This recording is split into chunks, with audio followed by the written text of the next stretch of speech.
کمیته حقوق بشری سازمان ملل پرونده مرگ شبهه برانگیز جوان تاجیک را که به گفته والدانش بر اثر شکنجه مفتشان در اداره ملی جان داد بسته اعلام کرد. در جلسه کمیته که روز 21 مارس در شهر ژنو صورت گرفت گفتند از بس که مقامات تاجیکستان توصیه ها درباره تحقیق عادلانه مرگ اسمان بابویف ساکن جوان اصفهان را نادیده گرفتند، دیگر چاره بجز بستن پرونده نماند.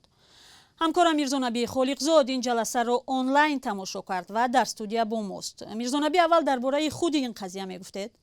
ولی طوری که در این نواری آنلاین ما دیدیم سخن درباره اسمانبای بابویف یک ساکن اصفهان می رود که 19 فوریه سال 2010 یعنی به 10 سال قبل با اتهام عضویت در سازمان ممنوع حزب التحریر بازداشت شد، ولی بعد چند جسدی او را با اهل عائلش سپردند.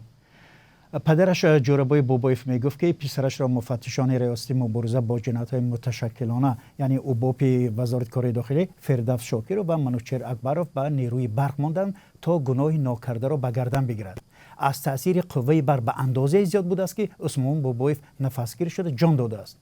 دادستانی سوق بر ضد هر دو با اتهام فرار رفتن از صلاحیت‌های خدمتی و تمجیدی پرونده باز کرد، ولی بعداً با این بهانه که هر دو بیماران تفتیشات قطع کرده شد، بعد مراجعت‌های به تکرار تفتیشات دیگر باره از سر گرفته شد و 7 سال ادامه کرد. حامیان حقوق این پرونده را تا به کمیته حقوق بشری سازمان ملل بردند و این کمیته از حکومت تاجیکستان خواست گناهکاران مرگ اسمانبای بابویف را جزای سزاوار دهد و به پدر او برای عذاب‌های روانی کشیده جبران مالی بپردازد، ولی آنگونه که گفتیم حکومت این توصیه را اجرا نکرده است.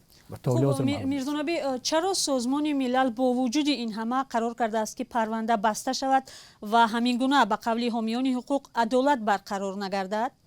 بله زرانگیز، دانیل فایف متخصص کمیته حقوق بشر که درباره پرونده اسمان بابویف صحبت میکرد بعد یادآوری از پرونده پیچیده گفت از بس که توصیه‌های کمیته درباره تحقیق عادلانه مرگ اسمان بابویف اجرا نشد و هم خویشاوندان او برای ادامه تحقیق و اجرای توصیه مراجعت نکردند، دیگر علاج بغیر از بستن پرونده نماند. یک نکته مهم را هم باید اینجا گویم که دانیل فایف گفت که ماه ژانویه امسال حامیان حقوق از سازمان دفتر مستقل حقوق بشر در تاجیکستان و نمایندگان کمیته گفتند بعد درگذشت جمعبای بابویف پدر اسمانبای دیگر خویشاوندانش از ترس فشار مقامات مراجعت نکردند و قضیه اسمانبای ادامه یابد.